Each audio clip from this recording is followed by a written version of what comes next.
So here we are, the last of the Risa episodes. Unless Discovery or Lower Decks or Picard cover Risa, but to my knowledge, this is the end of the Risa episodes of the three. I didn't care for Captain's Holiday. I actively despised Let He Who Is Without Sin. So let's jump into this one. Let's start with the horrible. I actually imagine I'll get some comments on this on a previous episode, because I commented on how such a shame it was that Cutler didn't come back. So I was doing some research for this episode, because this is her final appearance. This episode was being filmed on March 19th of 2002. She died November 13th, 2003.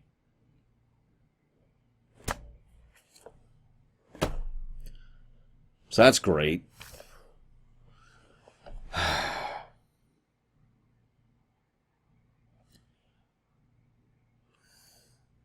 I have nothing of worth or significance to add to that. That just was another one of those little right in the gut kind of moments. That's awesome. This episode was directed by Dorn, Michael Dorn. This is actually the only episode he directed here. And I feel bad for him because this episode had severe budget limitations. And, well, near as I can tell, this is about when the political problems behind Enterprise started to rear their ugly head. I've never been able to 100% confirm my suspicions. I will continue to research as we go through this show. However, I've been under the impression for quite a while that several people at Paramount threw themselves into this show. That's one of the reasons why Broken Bow had so much weight and so much backing. But as the show kind of went under production and Star Trek continued to wane, this wasn't the shot in the arm that they were expecting it to be. And so naturally they decided to start cutting support. So they started, when I say support, I don't just mean money and budget. I mean, they stopped actually being able to make deals or connect with the right actors or provide the necessary expertise or connections or personnel or sets or anything that they actually needed in order to really do the show. Now, I don't know how severe that is as of this point in time, but I do know that the production of this very episode was troubled by those problems, by them having issues getting a hold of what they wanted. And so they kind of had to make do in a lot of ways, some of which are very obvious, some of which are not so. I think they did a decent job. For the record, this is my favorite of the three Risa episodes, so whatever. Also, Rostov's still here. The guy from Vox Sola. It's good to know that he's still alive. I mean, recurring guest stars are awesome, and, well, I don't know if you've noticed, but no one on Enterprise has died yet. As I've said before, I like that. Because, well, I think you should in no way be afraid to kill off a character. There's a reason my friends used to call me the buzzsaw writer. Or the chainsaw writer, if you prefer. The fact is, that's more about not being afraid to kill, not deliberately seeking to kill just because. I was just having a conversation with someone just before this, and we were both talking about the romance of the week and the threat of the week. And I think I've made it clear by this point, my big problem with both is when they're crap. When they're a checkbox, or when you don't do anything with it, or when it's just there because it's expected. When you do a good romance of the week, it works out well, and when you do a good threat of the week, it works out well, right? So, I point that out with regards to this specifically, because that applies when it comes to limitations as well. You use them, and you use them properly. You try to make the best thing you possibly can, and that also includes killing off characters, the main point I was trying to wrap back around to. So not killing anyone off for the first 2 years, actually I'm totally with that. Unless you feel there's a situation in which someone should be killed off, then by all means do so. But don't make an episode and say, okay, we need to kill someone to prove the situation serious. Don't do that. Make the episode, and if it naturally follows consequence that someone should die, then someone should die. They must all die in the end. Anyways, so, Travis is going rock climbing. Reed and Tucker are going to go bar hopping to look for women. No judgment. Hoshi wants to go talk with people in their native language. Again, no judgment. That sounds pretty cool. Archer is hired a villa to rest in. Who paid for all this? I'm just curious. I know we've talked about Federation economics a lot, and how the actual writers of Trek have no idea how they work and no idea how to make them work. A lot. One of the things I find funny is sometimes commenters will point out the obvious aspects of how Federation economics work, assuming that I don't get that, when what I do usually is I make fun of the Trek writers who very clearly do not get that, and try to make fun of it because in episode they make it clear that they have no idea how their own system works, and blah blah blah blah blah. But anyways, I'm getting off topic. I am curious who paid for this and how, because the easiest answer to that is the Vulcans did. Remember, this is as far out as Earth's ever been, so the only way Earth is paying for this is if Enterprise is paying for this. They have to physically transit the goods or currency or whatever in order to make this happen. You could obviously argue that Risa just rents things out, on a list. They don't have enough people that they need to do that for, but for a planet whose main thing is tourism, even now, I'm not sure I buy that. Anyway, so Phlox is going to go hibernate. Poor Phlox. We actually heard about that earlier, so there's another continuity point. We also see this bit. There's this really nice bit, actually. This goes back to something Jesse Gender told me about, and I mentioned to you guys. Little bits of character and little bits of continuity. T'Pol and Archer have been getting weirdly friendly. Not in a romantic way, just like actually getting closer over the course of the show. It's been hard to notice, and if I'm being blunt, I think it's entirely on the actors more than anything else. But there are tidbits that are still in the script, like this. Not only does T'Pol obviously want him to relax, but far more importantly, she sends him a book, The Teachings of Surak, to help him relax. That's actually thoughtful. Not that thoughtfulness is an emotion, but it is still very thoughtful of her. And you notice he does read it. He does actually get into it. Hell, I wouldn't mind reading the Teachings of Surak. That would be fascinating. No pun intended.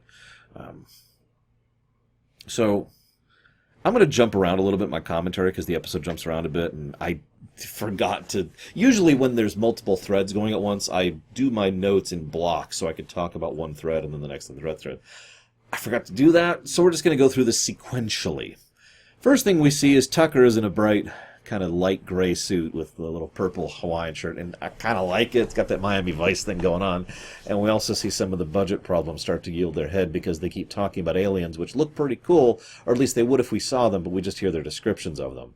And the aliens we do end up seeing are not super impressive. In fact, we don't see much. We don't see the ship with the seafood. We don't see the beach. We don't see much of anything. Budget issues, we already talked about that. Anyways, so naturally, they're women. They're women hunting. Women hunting? There's got to be a nicer way to put that. They're looking to score some tail. No judgment. Really. This is how they're trying to relax. They're sailors. And that's obviously the vibe they're going for. And frankly, I kind of think Reed and Tucker being the two to hang out, especially after Shuttlepod 1, makes a lot of sense. So no judgment, no argument here. I'm with it. You do you. That sounds terrifyingly horrible to me. Just blah. The loud noises and the alcohol and the stench and a random woman you'll never see again. None of that sounds appealing to me. Oh, thank you. I'd probably be with Archer, just, reading a book on a nice patio, enjoying the air. But I'm getting ahead of myself, because I actually have something to say about that. But first we talk about Kayla. Kayla is played by Dae Young. I've actually pointed her out before. She was over on Masterpiece Society in TNG, and she was in A Simple Investigation in DS9. Not that I'm going to hold that against her. She does a decent job of her roles in all three of these, so, credit where credit is due.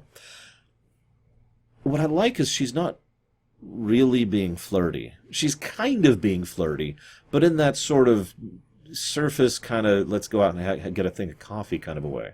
It's more friendly than it is flirty. And I think that's a very good dynamic to hit. It's actually the same thing I tended to like back in Oasis, except done even a little bit better here. So credit where credit is due. Although, speaking of flirty, we cut to Hoshi. She's talking Ryzen to the Ryzens. They're very impressed by her accent and the way she's doing it. They make a comment, though, that really stuck my attention. The nights are always beautiful here. We know, thanks to future episodes, that they have weather control devices here, which they use to regulate things to make it a tourist paradise. It's probably one of the most interesting world-building aspects of Risa, that they are a planet which effectively was terrible for tourism and used their advanced technology in order to gear it towards tourism, which makes perfect sense in both a strategic way and in an economic way, never mind culture and all that fun stuff. So that's actually really cool. I like that idea. And we see that apparently they've already started doing that. It got me wondering, though, I wonder if they got that tech from or developed it with the Vulcans. Remember, the Vulcans know about Risa. That's how they knew to go to Risa to begin with. The Vulcans have been out this far and have already studied the place. The Vulcans have been out farther than this, which is important when you consider that the humans have not. This is as far as the humans have ever gone, except for Kronos. But let's not talk about that. The geography and Star Trek.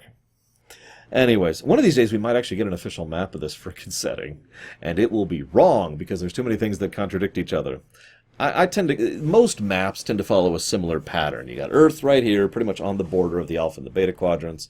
Down here, excuse me, let me mirror this for you guys. Down here we got the Klingons. Up here we got the Romulans. Down over here, quite a ways out, we've got the Cardassians. And then, over, obviously right next to the Cardassians we have Bajor. Everything else is kind of debatable. The only other thing that the maps all tend to agree on is that Vulcan's right next to Earth. That's about as close as we get there. So everything else is just kind of speculation. That being said, if you go by some of those maps, Risa is really close by, which makes sense. It's only 90 light years out. Which means they have been farther than this, because they've been to Kronos. And if you're going to tell me that Kronos is closer than 90 light years to Earth, I got a bridge to sell you. Anyways, so this also leads to a cool idea with Hoshi. He's talking to her, alien guy. Did I even write his name down? Ravis. Ravis. He walks over and they start chatting. He gives the name of his planet to her, and she says, "Can you say it slower?" And he says, "No, that'll change the meaning." I think there's a lot of flaws with that idea, but I have to admit the idea itself intrigued me enough that it got me thinking, where saying something at a different pace changes the meaning of the word, which makes sense because English works that way, doesn't it? I'll go ahead and use my favorite example. Excuse me. Excuse me. Excuse me. Now, granted, I'm also fluctuating my tone as I fluctuate the pace of the word, but you get the idea. There are plenty of ways in which we change how we say words, which fundamentally change what those words mean. Context. Context clues are extremely important in English. So I kind of like the idea of just pacing of a word being a context clue for understanding that language. It's a really cool idea. It's fascinating. I love the idea that he calls English a simple language, though. That was a cute one. So, then we cut over to Tucker and Reed, who suck at being sailors and hook up with the first two girls to show any interest in them. I'll come back to that. Then we cut to the seafood boat, which is not on camera, of course. But then he talks about this old couple who are celebrating their 300th anniversary. Two things jump out at that immediately to me, although one is just something the whole episode does. The first, I find myself wondering about a romantic coupling that can last that long. I'll go ahead and admit I'm a bit of a romantic at heart, and I'd like to think that if I was capable of living 300 years and also found the love of my life, who also could live 300 years, that we'd still be happy and together in 300 years. Most human society seems to suggest that's actually impossible, but I don't actually agree. I just think most people are not with people that they should be with long term. That's just my opinion, and I don't really have any data to back it up. But it makes me wonder, because it's kind of in the total opposite of what Phlox's people, the Denobulans, do, where they shotgun things with regards to their people in order to ensure the biological needs are covered and making sure that they have as much of a spread of DNA and survival of the species. Maybe. I don't know. I'm still speculating. But since they seem to emphasize the biological side a lot, I am speculating in that manner. Imagine a species more like, random example, the Protoss, who can mate and do mate. They have males, they have females, and they do so really rarely. And so, any kind of coupling would be the kind of coupling that would be for the hundreds of years range, and thus it would be more of an emotional and mental coupling that occasionally had a physical copulation. Just interesting things to think about. Again, the world building of this episode's surprisingly good. Oh yeah, the second thing I mentioned earlier. A lot of aliens here. I know what you're thinking. Duh! But the reason I bring that up is because it means even now, Risa is already a tourist spot, which means what they're probably doing is desperately reaching out to as many other species and worlds as possible in order to ensure that they all know to come here and spend their money and keep Risa running.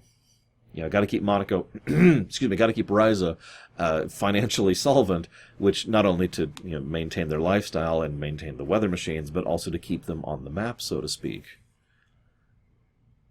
I find this whole concept fascinating from an economic and from a cultural perspective, even though it falls apart when you think about it for a minute.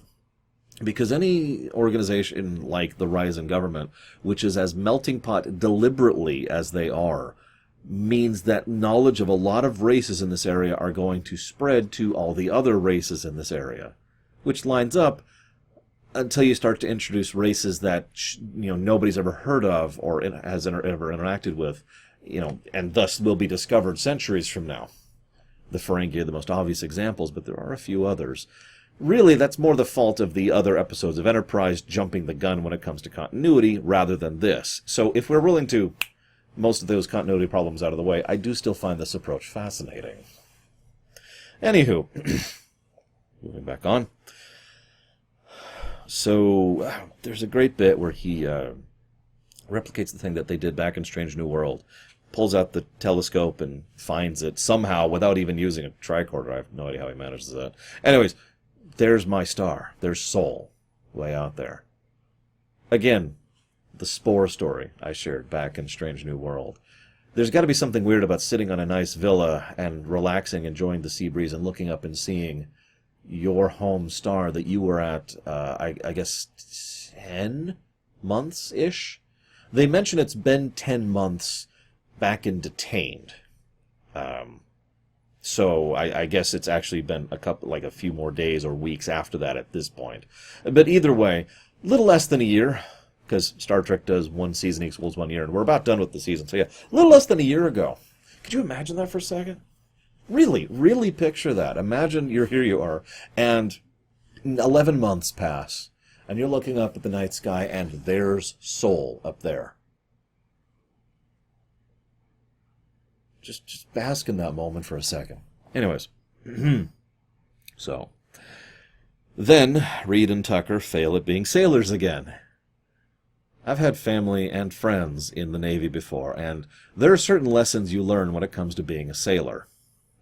What Reed and Tucker are doing is something you should not do. Forgive me for borrowing a quote, but Mr. Tucker, never trust a beautiful woman, especially one that's interested in you. But seriously, they just follow them down to the bar area, and after they talk about how much money they make and how many valuables they have, and then shift, at no point are they like, oh my god, maybe we should do something. I guess they're really drunk.